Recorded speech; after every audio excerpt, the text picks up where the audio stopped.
দুর্গ জয় সহজ নয়, এই ট্যাগলাইনের মাধ্যমে আরম্ভ হচ্ছে এই বছরের সবচেয়ে চর্চিত শো বিগ বস বাংলা। বাংলা টেলিভিশনে রিয়ালিটি শোগুলি বরাবরই জনপ্রিয়তা পেয়েছে। দীর্ঘ 10 বছরের বিরতির পরে ফিরছে বাংলার বিগ বস। সঞ্চালকের আসনে সবার প্রিয় দাদা অর্থাৎ সৌরভ গাঙ্গুলি। সব ঠিক থাকলে এই শো যে সুপারহিট হবে তা বলা বাহুল্য।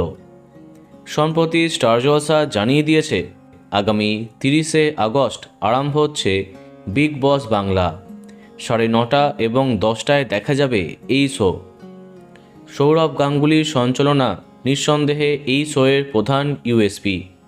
তবে শো জনপ্রিয় করে তোলে তার প্রতিযোগী। প্রথম থেকেই বিগ বসের প্রতিযোগী কারা হচ্ছেন তা জানার কৌতূহল সবার ছিল। অনেক জল্পনাও হয়েছে, অনেক তারকার নাম সামনেও আসে, কিন্তু শেষ অবধি কাদেরকে বেছে নেওয়া হলো সেটাই প্রশ্ন।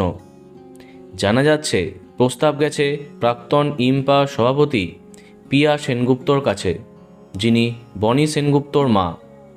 এছাড়াও আছেন জিতু কমল, অনিন্দ্য চ্যাটার্জি, সায়ক চক্রবর্তী, তিথি বসু, উষসী চক্রবর্তী, যশ দাশগুপ্ত এবং নুসরত জাহান।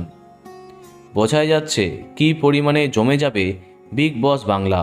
এখন দেখা যাক দুর্গজয় ডাকে কে কে সাড়া দেন। আপাতত এনাদের থাকার কথাই জানা গেছে, দেখা যাক কি হয়। তো বন্ধুরা, কে কে এক্সাইটেড কমেন্টে জানাতে পারো। আর এই রকমই আরও অনেক ভিডিও পেতে সাবস্ক্রাইব কারেন্ট বস। ধন্যবাদ।